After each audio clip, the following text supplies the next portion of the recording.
Jake Morrison was drinking his morning coffee when the signal came through. The coffee was terrible, like everything else on the exploration ship New Frontier. But it was hot and it kept him awake during the long shifts mapping empty space near the Vega sector. The signal made his communications officer Ben Clark sit up straight in his chair. Ben had been half asleep, monitoring the same empty frequencies they had been scanning for 3 weeks. Nothing ever happened out here in the rim systems. That was why Earth sent exploration crews instead of military ships. "Commander, you need to hear this," Ben said, his voice tight with concern. Jake set down his coffee cup and walked over to Ben's station. The other crew members looked up from their work. Lisa Harper, his second-in-command, stopped reviewing star charts.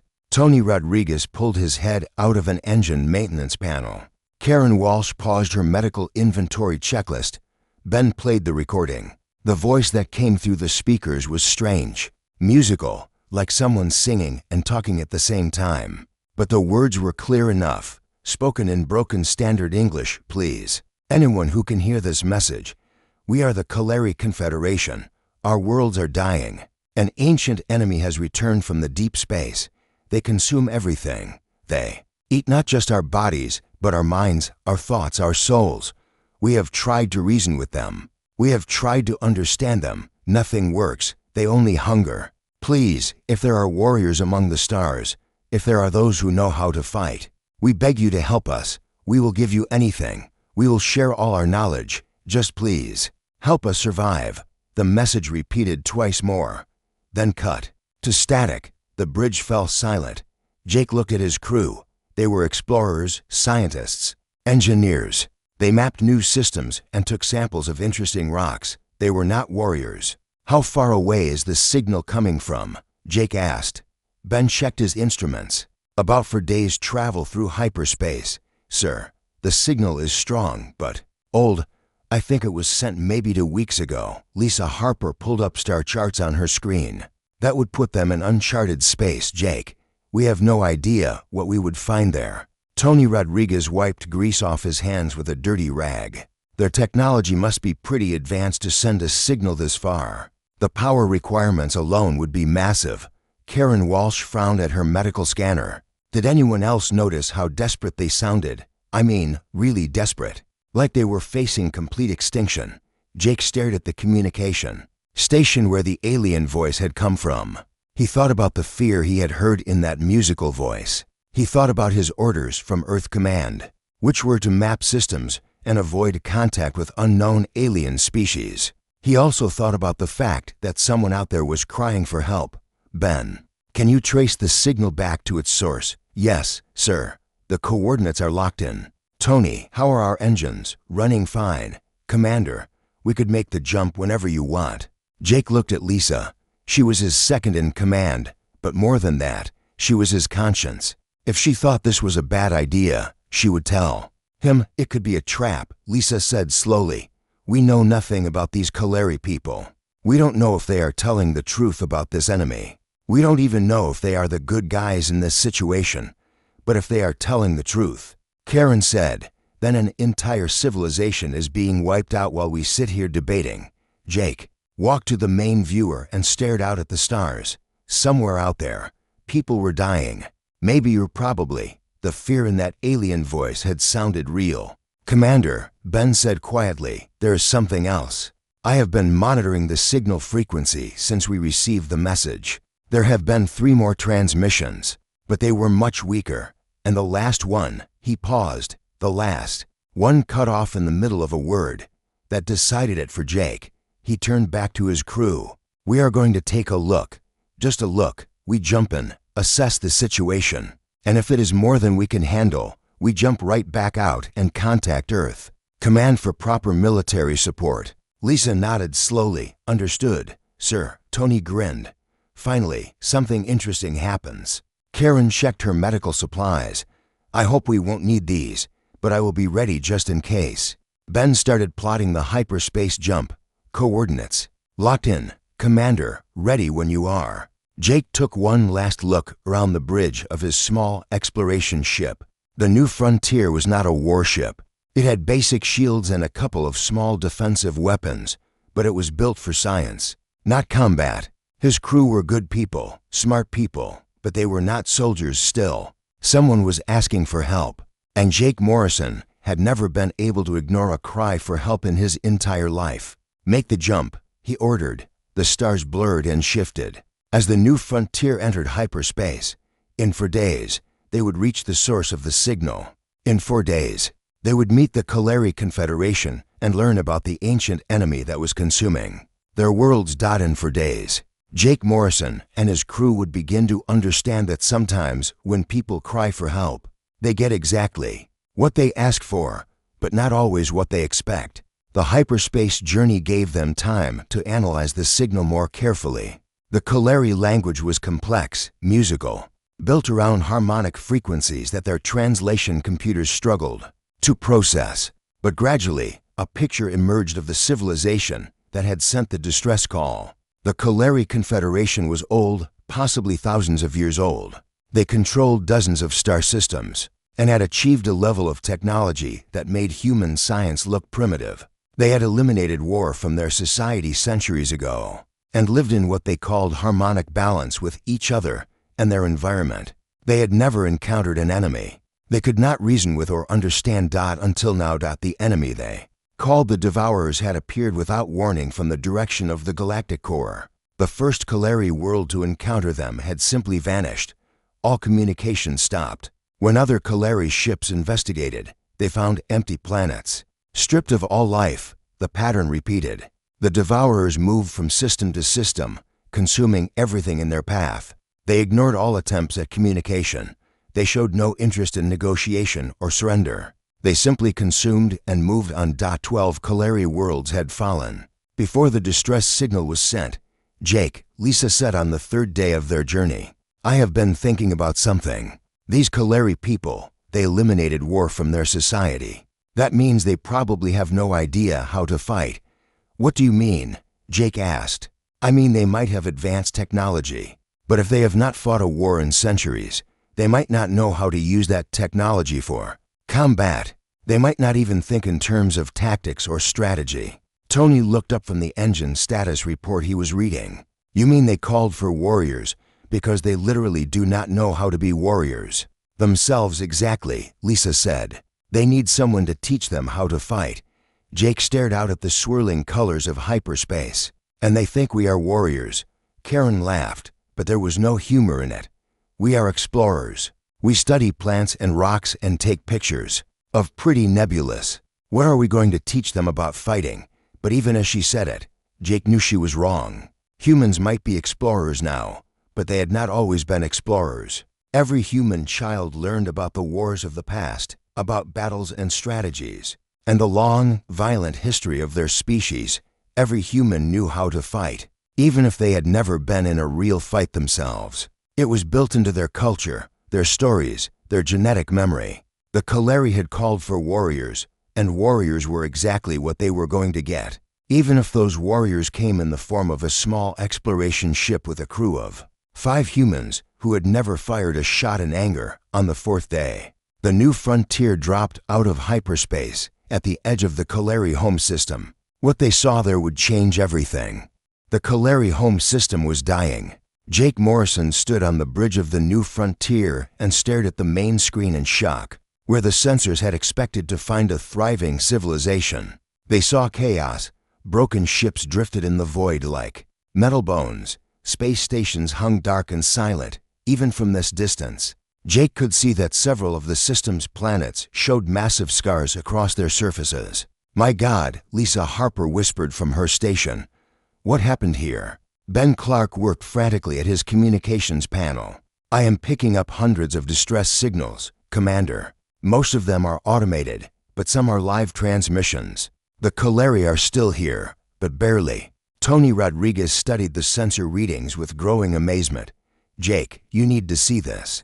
These ships, the ones that are still intact, they are incredible. The technology readings are off the charts, but look at their weapon systems." Jake looked at Tony's screen. The Kalari ships were beautiful, like flying crystals that caught and reflected starlight. They were huge, easily 10 times the size of the new frontier, but their weapon signatures were almost non-existent. They have no real weapons, Jake said slowly. Those are mining lasers and construction tools. They tried to fight a war with construction equipment, Lisa said, understanding dawning in her voice. No wonder they are losing.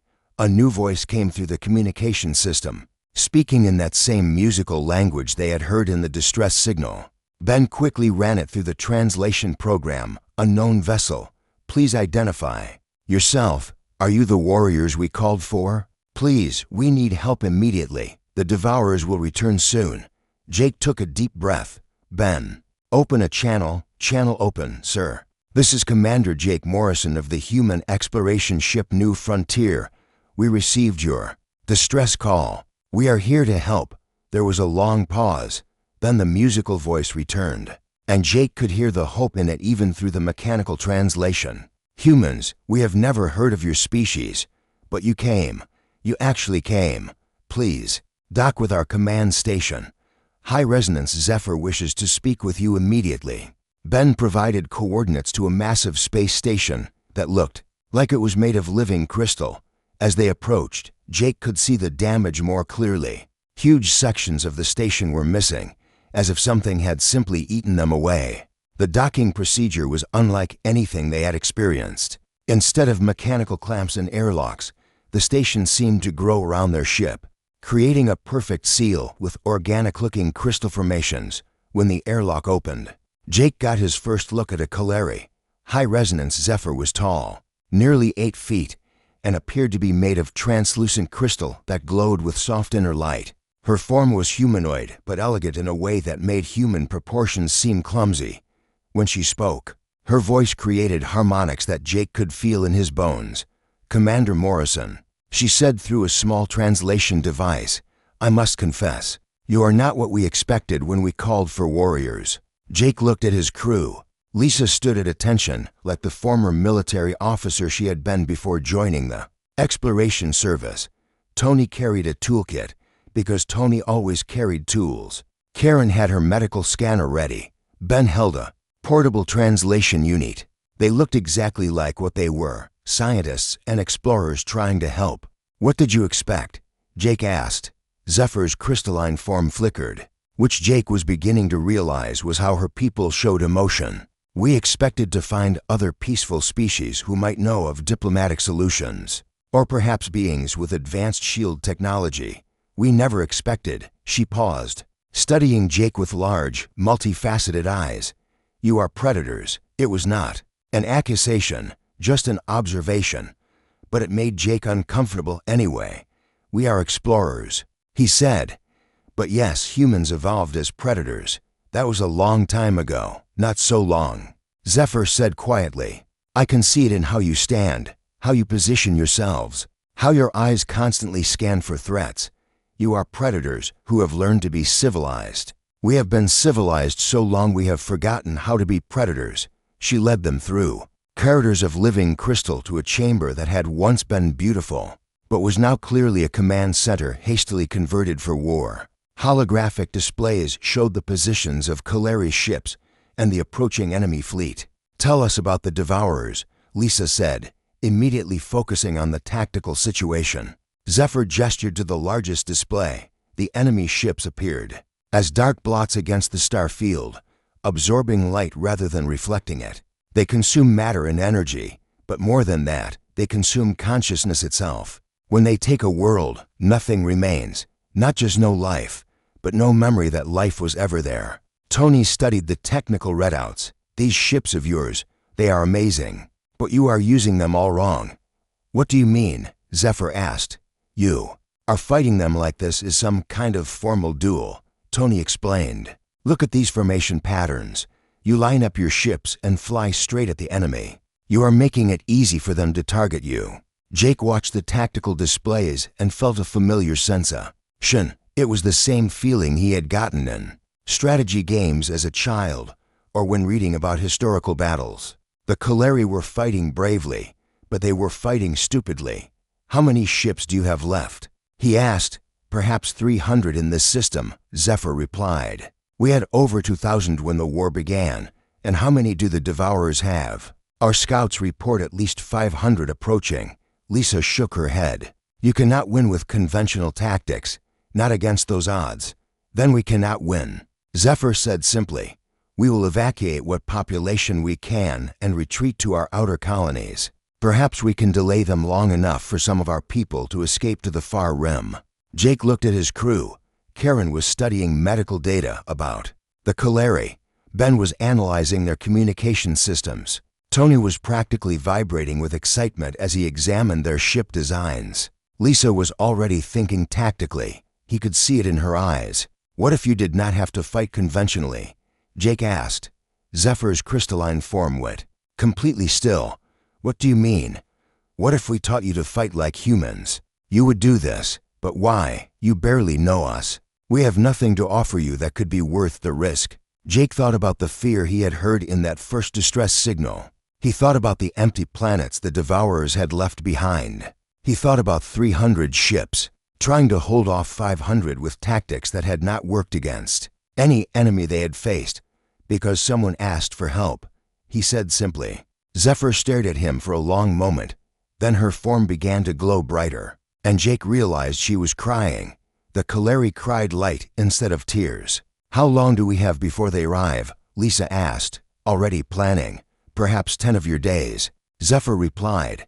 10 days to turn peaceful philosophers into warriors, Tony said. This should be interesting. Jake looked out through the crystal walls of the station at the approaching darkness. 10 days to teach the Kaleri everything humanity had learned about war. Over thousands of years of conflict. 10 days to turn victims into predators. He just hoped that when it was over, the Kaleri would still remember who they had been before the humans taught them how to kill. The first lesson in human warfare was simple. Stop fighting fair. Jake Morrison stood in the main hangar of the Kaleri command station, surrounded by 300 beings who had never raised a weapon in anger. Their crystalline forms glowed with nervous energy as they listened to Lisa Harper explain basic military tactics. Everything you have been doing is wrong, Lisa said bluntly. The translation device carried her words in musical tones that somehow made the harsh truth sound gentle. You line up your ships in perfect formations. You announce your attacks. You give your enemies time to prepare. You are fighting like this is a dance, not a war. High-resonance Zephyr flickered with confusion. But how else would one fight? To attack without warning, to strike from hiding. This is not honorable behavior. Tony Rodriguez laughed, but not in a mean way. Honor gets you killed. Dead people cannot protect their families. The Kaleri had spent the first 3 days arguing about everything the humans suggested. Their entire culture was built around harmony, consensus, and fair treatment of others. The idea of ambush tactics and surprise attacks went against everything they believed. Then the scouts reported that the Devour fleet had increased speed. Instead of 10 days, they now had 7. That was when the arguments stopped. Jake watched Tony work with Kaleri engineers to modify their beautiful crystal ships. The aliens learned quickly once they stopped worrying about whether something was fair. Their ships were incredibly advanced, but they had been designed for exploration and peaceful contact. Tony was teaching them to turn exploration tools into weapons. Your mining lasers are actually more powerful than most military weapons, Tony explained to a group of Kaleri technicians. You just need to focus them differently.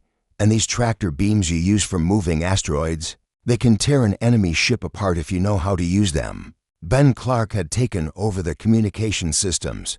The Kaleri had always used open frequencies, broadcasting their positions and intentions to anyone who wanted to listen.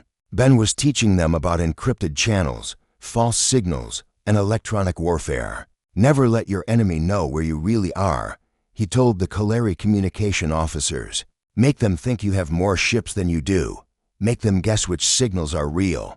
Confusion is a weapon. Karen Walsh faced a different challenge. The Kaleri had no concept of battlefield medicine because they had never had battlefields. Their healing technology was amazing, but it was designed for accidents and illness, not combat injuries. You need to be able to treat wounded ships and wounded people quickly. She explained to Kaleri medics, in battle, speed matters more than perfection. Save who you can, then move on. The hardest part was teaching them to think like predators instead of prey. Jake spent hours with Kaleri ship captains, trying to explain concepts that humans learned as children through games and stories. The Kaleri had no word for ambush in their language. They had no concept of tactical retreat, because retreating meant abandoning others. Who needed help? You cannot save everyone.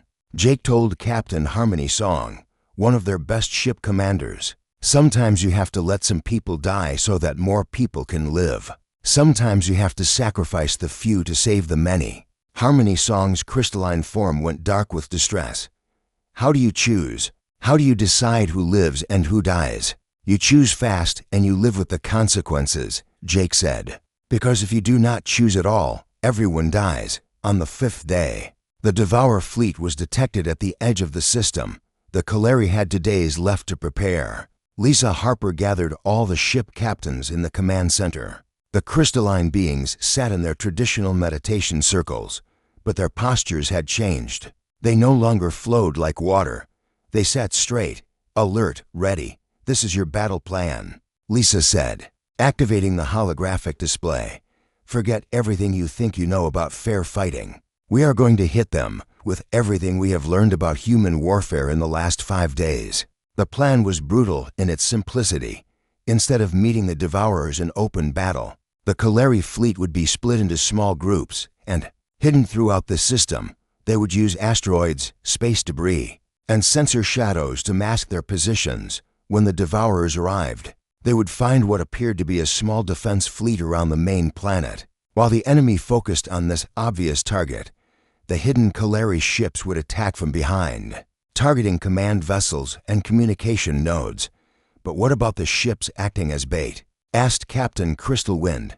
They will be destroyed. Some of them, yes, Lisa admitted. But their sacrifice will save the rest of the fleet and protect your worlds. The Kaleri captains looked at each other, communicating in harmonic frequencies too complex for the translation devices.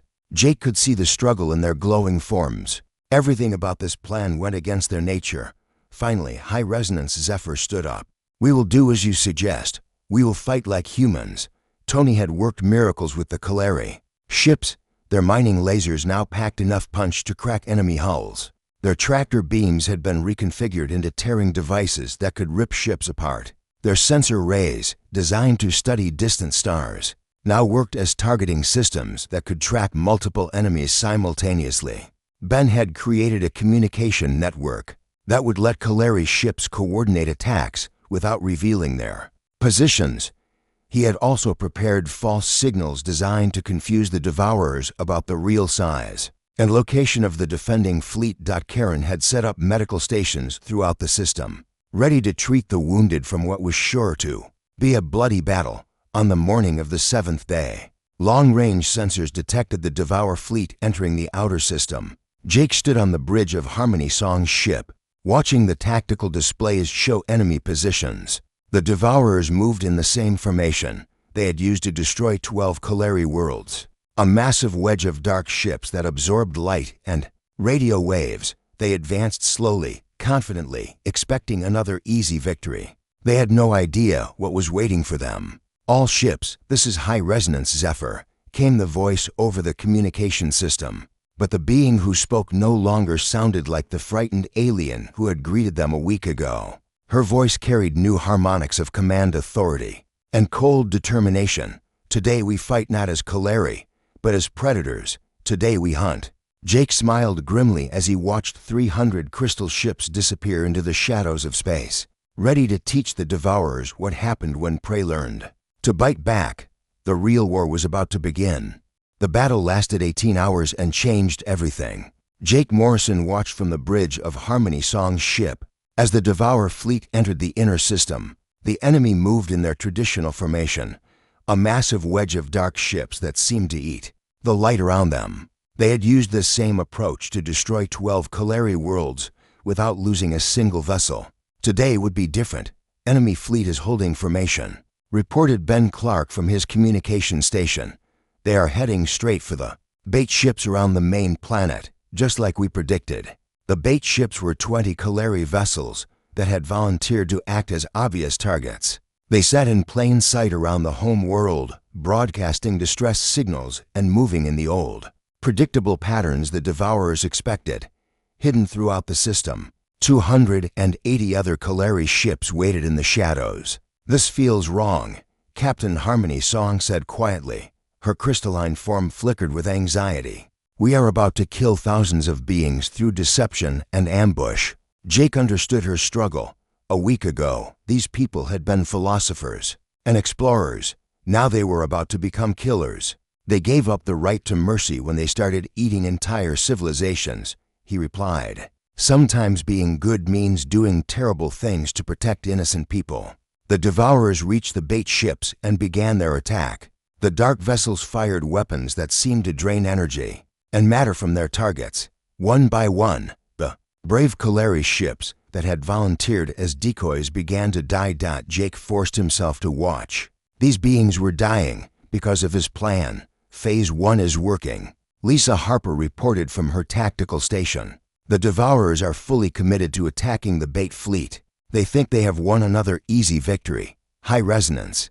Zephyr's voice came over the communication system. Her musical tones now carried frequencies that Jake had never heard before. Harmonics of controlled rage and deadly purpose.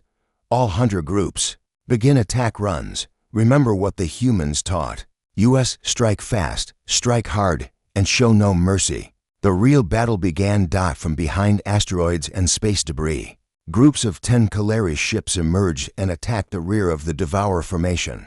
Their modified mining lasers punched through enemy hulls like paper. Their weaponized tractor beams grabbed Devour ships and twisted them apart. The enemy had never faced this kind of coordinated assault. For centuries, they had fought species that lined up politely and fought fair. The Kalari hit and run tactics confused and disoriented them. "Hunter Group 7 has destroyed their command ship," Ben reported with excitement. "Hunter Group 3 just took out an entire enemy squadron," but the Devourers adapted quickly. They broke their traditional formation and began hunting the Kalari ships individually. Their superior numbers and firepower began to tell. "We are losing ships faster than we can replace them," Harmony Song reported. "At this rate, we will run out of vessels before they do." Jake studied the tactical display. The battle was turning into exactly the kind of slugging match the Kalari could not win. He needed something to change the momentum. "Tony, what is the status on those surprise modifications you were working on?" Tony Rodriguez grinned from his engineering station.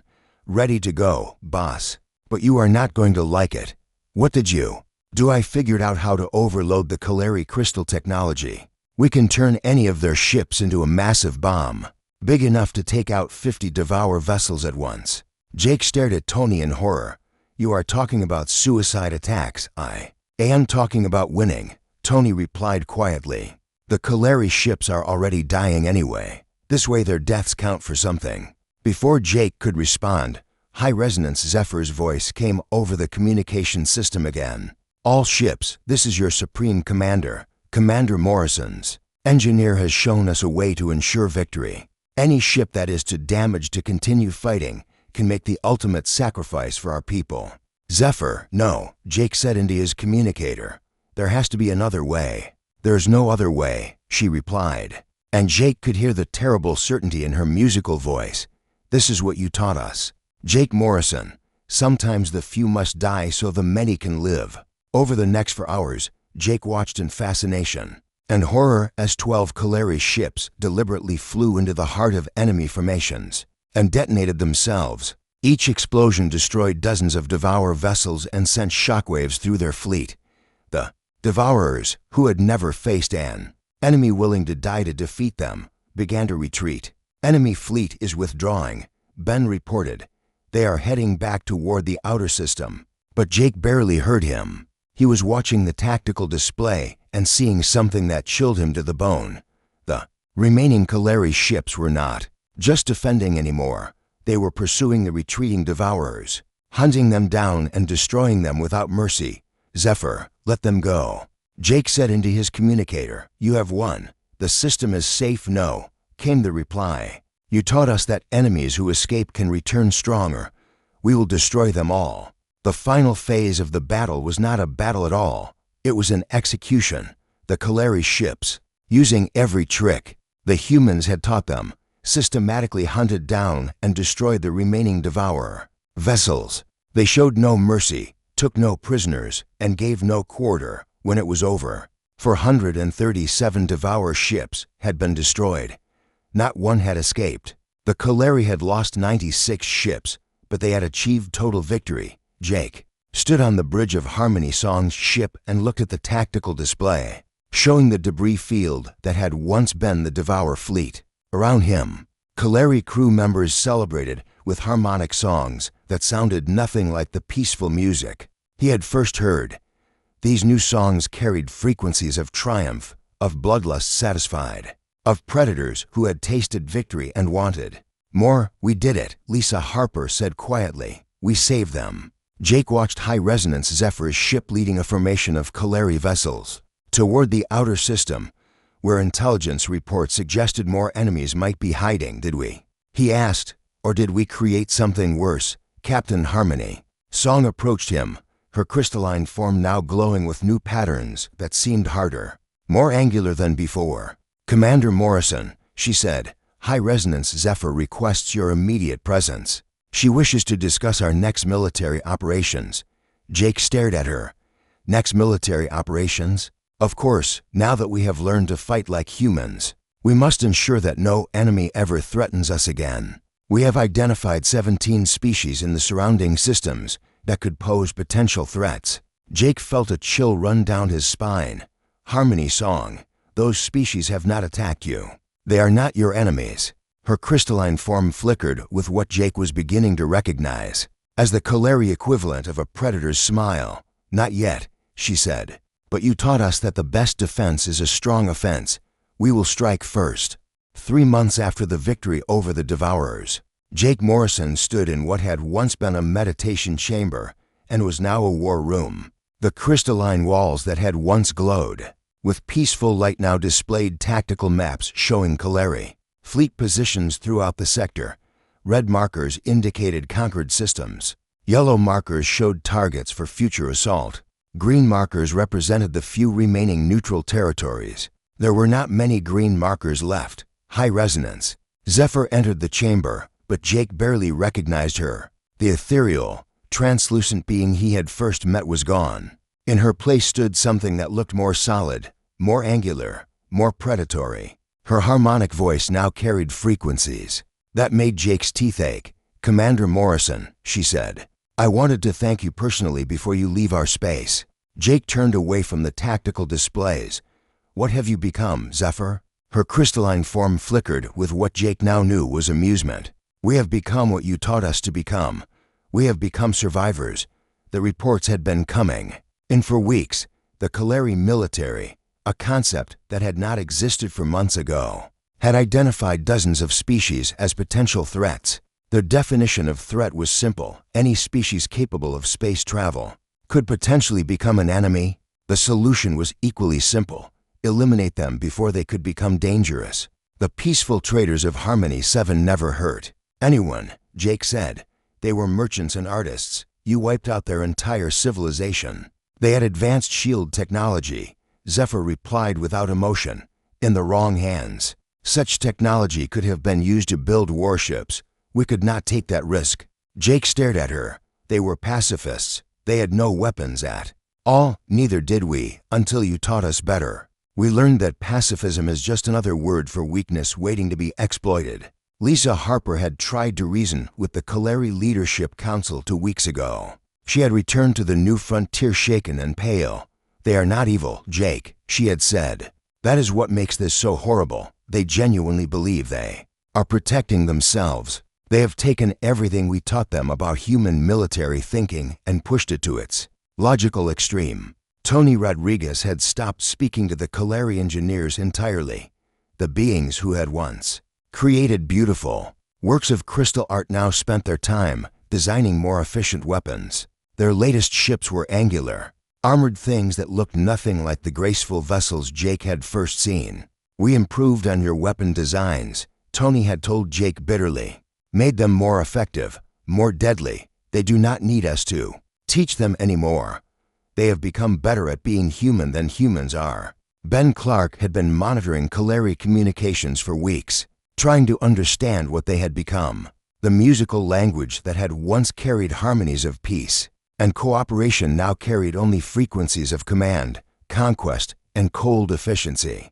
They are planning to attack the Serene Republic next week, Ben had reported that morning. 50 worlds, Jake. 50 worlds full of people whose only crime is existing too close to Kalari space. Karen Walsh had tried to treat wounded Kalari soldiers after their latest conquest. She had returned to the ship in tears. They do not see their enemies as people anymore, she had said. They talk about eliminating threats and securing resources. They have turned war into mathematics. Kill X number of beings to protect Y number of Kalari. It is that simple to them now. Jake looked at the tactical displays showing the expanding Kalari Empire. In 3 months, they had gone from a dying civilization to the dominant power in their region of space. They had achieved total security through total conquest. You called for help. Jake said quietly, you wanted salvation, and you provided it, Zephyr replied. You saved us from the Devourers. You saved us from extinction. You taught us the most important lesson in the universe. The strong survive, and the weak are consumed. We will never be weak again. Jake walked to the crystal wall and looked out at the Kalari fleet. Hundreds of angular warships hung in formation around the command station. Each ship was crewed by beings who had once been peaceful philosophers and were now efficient killers. We created you, he said. Yes, Zephyr agreed. You created us, and we are grateful. We have learned to think like humans, to fight like humans, to conquer like humans. But we have one advantage you never had. What is that? We do not have human weakness. We do not suffer from doubt or guilt or mercy. We can do what needs to be done without emotional interference. Jake turned to face her. Mercy is not weakness. Doubt keeps you from making terrible mistakes. Guilt reminds you that your actions have consequences. Zephyr's form solidified further, and Jake realized with horror that she was becoming less alien and more human-like with every conversation. Those are the thoughts of prey animals, she said. You taught us to be predators, but you still think like prey. We have evolved beyond that limitation. A communication alert sounded. Ben's voice came over the intercom from the new frontier. Jake, we need to leave. Now. Long-range sensors are detecting Kalari ships moving toward our position. Jake looked at Zephyr. You are going to attack us. You are a potential threat. She replied simply, you know our weaknesses. You understand our technology. You could teach other species how to fight us. We cannot allow that risk to continue. Jake felt a chill of recognition. This was exactly how humans thought during wartime. Eliminate threats before they could become dangerous. Strike first. Show no mercy to enemies. The Kalari had learned their lessons too well. You have 1 hour to leave our space, Zephyr continued. After that, you will be considered hostile forces and dealt with accordingly. Jake walked toward the exit, then stopped and looked back at the being who had once begged him for help. We answered your call, he said. We gave you exactly what you asked for. Yes, Zephyr replied. You gave us warriors. You gave us the knowledge of how to fight. You gave us salvation. Jake shook his head. We gave you damnation, and we gave it to ourselves too. As he walked back to his ship, Jake thought about the message Earth Command would receive in a few weeks. A full report about the Kalari Confederation and their rapid expansion. A warning about a new military power that thought like humans, but had none of humanity's restraints. Earth would respond by building more warships and training more soldiers. The Kalari expansion would trigger an arms race that would spread across the galaxy. Other species would learn to fight or be conquered. Jake Morrison had answered a cry for help and saved a civilization from extinction. That in doing so, he had taught the universe a new kind of war. The new frontier undocked from the Kalari station and jumped to hyperspace. Just as the first Kalari warships arrived to destroy them, behind them, they left a species that had cried for help and received exactly what they needed to survive. But sometimes Jake realized, survival comes at a price that makes extinction look like mercy.